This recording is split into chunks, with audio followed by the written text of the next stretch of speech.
नमस्कार किसान साथियों, स्वागत है आप सभी का एक बार फिर से मालवा की खेती यूट्यूब चैनल पे। किसान साथियों, आप भी अपनी सोयाबीन की फसल में यदि टॉनिक का प्रयोग करने जा रहे हैं तो ये वीडियो आपके लिए लाभदायक हो सकता है कि वास्तव में ये टॉनिक होते क्या हैं, इनका प्रयोग करना चाहिए या नहीं करना चाहिए, कब करना चाहिए और ये कितना रिजल्ट देते हैं।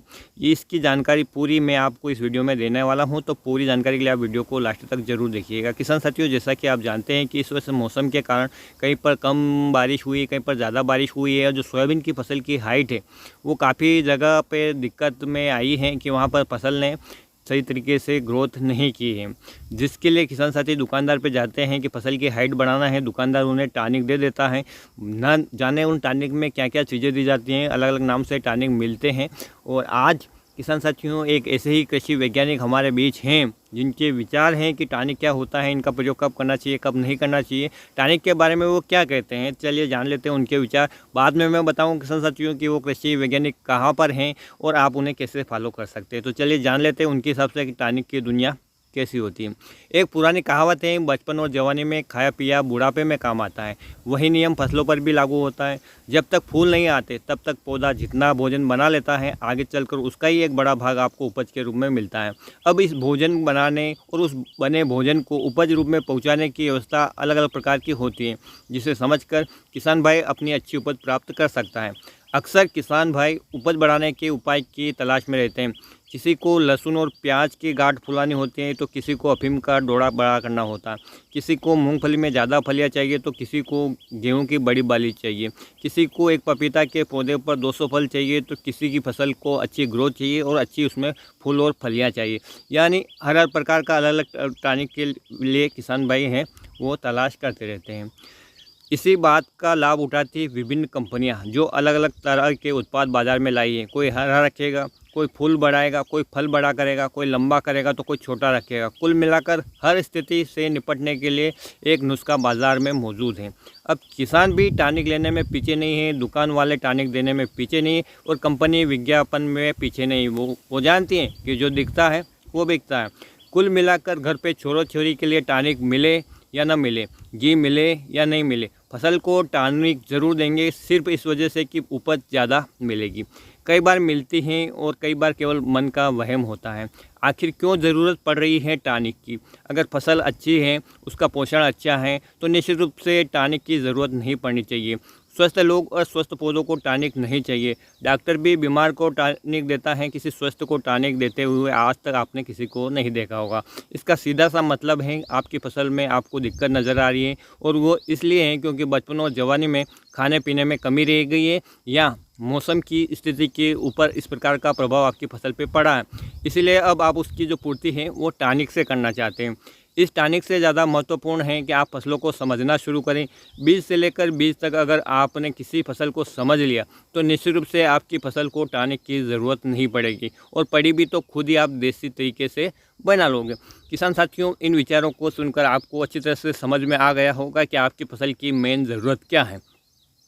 फसल की मेन ज़रूरत है कि आपकी फसल को सही पोषण मिले और उसे अनुकूल परिस्थिति भी मिले, अच्छी तरह से ग्रोथ करने के लिए, अच्छी मात्रा में फूल आने के लिए, फलियाँ आने के लिए।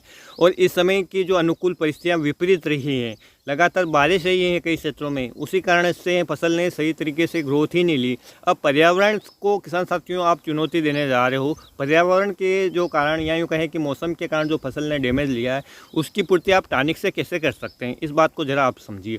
आपकी भोजन की प्रणाली जो है किसान साथियों, इसी प्रकार से फसलें भी भोजन लेती हैं। जब आप बीमार होते हैं तो भी आप टॉनिक लेते हैं, या आपका शरीर जब पर्याप्त मात्रा में पोषण नहीं ले पाता है या आप ग्रहण नहीं कर पाते हैं, तभी डॉक्टर आपको दवाई सजेस्ट करता है, टॉनिक देता है, शक्तिवर्धक दवाएं, बाटल, ग्लूकोज वगैरह देता है। तो आपकी फसल को जब पर्याप्त मात्रा में आप न्यूट्रिशन देते हैं और मौसम बिल्कुल अनुकूल है, तो फिर आपको किसी भी प्रकार के टॉनिक देने की ज़रूरत नहीं है। किसान साथियों, भारतीय सोयाबीन अनुसंधान केंद्र ने भी रिसर्च में पाया है कि टॉनिक यदि आप स्वस्थ फसल में डालते हैं तो आपको कुछ भी फ़ायदा नहीं होता है। थोड़ा सा फ़ायदा दिखता है ज़रूर है, लेकिन उतना ही जितना आपने खर्चा किया उतनी ही फसल आपकी बढ़ जाएगी। मतलब इस प्रकार से है कि स्वस्थ फसल में आपको कोई टॉनिक देने की ज़रूरत ही नहीं है। अक्सर किसान साथी, मैंने आपको बताया है कि जो फसल जब स्ट्रेस में रहती हैं उस समय आप जो वाटर सोल्यूबल फर्टिलाइज़र या जो हल्के फुल्के टॉनिक के रूप में आप जो भी डाल रहे हैं उस समय उनका फ़ायदा मिलता है। लेकिन यदि आपकी फसल स्वस्थ है, प्राकृतिक कारणों का उस पर कोई असर नहीं हुआ है ज़्यादा और आप उसमें ज़बरदस्ती यदि टॉनिक डालते हैं तो आपको कोई रिज़ल्ट शायद ही मिले, क्योंकि बहुत सारे किसान भाई ग्रुप में भी पूछ रहे हैं कि फसल की हाइट बढ़ानी है टॉनिक डालूं, फसल में फूल बढ़ाने हैं टॉनिक डालूं। तो ज़रूरत नहीं है इनकी भैया, कितना खर्चा करोगे सोयाबीन की फसल में, आमदनी कितनी होने वाली है पहले ये सोच लें। ऐसा ना हो कि आमदनी 58 और खर्चा रुपया हो जाए। तो आप अपनी फसल की ज़रूरत को समझें, कब इसमें फूल आ रहे हैं, फसल की स्थिति क्या है, कब ज़्यादा पानी की इसकी रिकमेंडेशन रहती है, कहीं खींच तो नहीं लग रही है, खेत में कहीं पानी तो नहीं भरा है, फंगस तो नहीं लगा है, किसी पोषक तत्व की कमी तो नहीं रह गई। तो जो ज़रूरत है उसी की पूर्ति करें। आप सोच रहे हैं कि मैं टॉनिक से अच्छी फसल ले लेता हूँ, तो फिर किसान साथियों इतने खाद, इतने जद्दोजहद, पर्यावरण की किसी की ज़रूरत ही नहीं थी, सब अपने हिसाब से कर लेते टॉनिक डालकर। तो ऐसा बिल्कुल नहीं है। मैं भी आपसे यही कहना चाहता हूँ कि आपका 1 रुपया भी बेकार न जाए। स्वस्थ फसल में किसी प्रकार के टॉनिक की ज़रूरत नहीं है। और आप कभी ऐसा डाल भी रहे हैं तो किसान साथियों अपना खेत का एक कोना या खाली छोड़कर देखें या उसमें छाड़कर देखें आप दवाई को, और यदि आपको रिज़ल्ट मिले तो आप उसे फिर फॉलो करें, अन्यथा ना करें और अपनी जो लागत है वो ना बढ़ाएं। तो आपके वीडियो में मैं थोड़ी सी जानकारी आपको देना चाहता था। किसान साथियों, जिन वैज्ञानिक की ये जानकारी है उनका नाम है डॉक्टर यतिन मेहता, और आप उन्हें फेसबुक पे फॉलो कर सकते हैं। ये कृषि वैज्ञानिक हैं, लेकिन किसान साथियों किसान की भाषा में किसान को समझाते हैं। फेसबुक पर आप लिखेंगे तो आप इन तक चले जाएंगे, और जहाँ पर किसान साथियों इनके जो तरीके हैं खेती के सिखाने के वो आपकी समझ में आसानी से आ जाएंगे। तो उम्मीद करूँगा कि आप इन्हें फॉलो ज़रूर करेंगे। ना मैं इनको जानता न पहचानता हूँ, लेकिन अच्छी जानकारी जहाँ से मिलता है मैं आप लोगों के साथ में शेयर करता हूँ। तो उम्मीद करूँगा कि आपको जानकारी अच्छी लगी होगी और आप भी अपनी फसलों में सही समय पर सही जो दवाइयों का स्प्रे करेंगे और फोकट के खर्चों से बचेंगे। तो किसान साथियों, आज के वीडियो में इतनी जानकारी थी। उम्मीद करेंगे कि ये आपको पसंद आएगी। पसंद आए तो प्लीज़ वीडियो को लाइक और चैनल को फॉलो आप ज़रूर कर लेना, और अन्य किसान साथियों तक ये जानकारी पहुँचे तो उनकी भी लागत कम हो। तो ऐसा यदि आप सोच रखते हैं तो उन तक ये वीडियो शेयर ज़रूर करना। किसी भी प्रकार की कोई समस्या है तो आप कमेंट में मेंशन कर सकते हैं। फिर मिलते हैं एक नए वीडियो में एक नई जानकारी के साथ। तब तक ख्याल रखिए आप अपना, अपने परिवार का, अपने पशुधन का और अपनी फसलों का। वीडियो देखने के लिए आपका बहुत बहुत धन्यवाद। जय हिंद, जय जवान, जय किसान।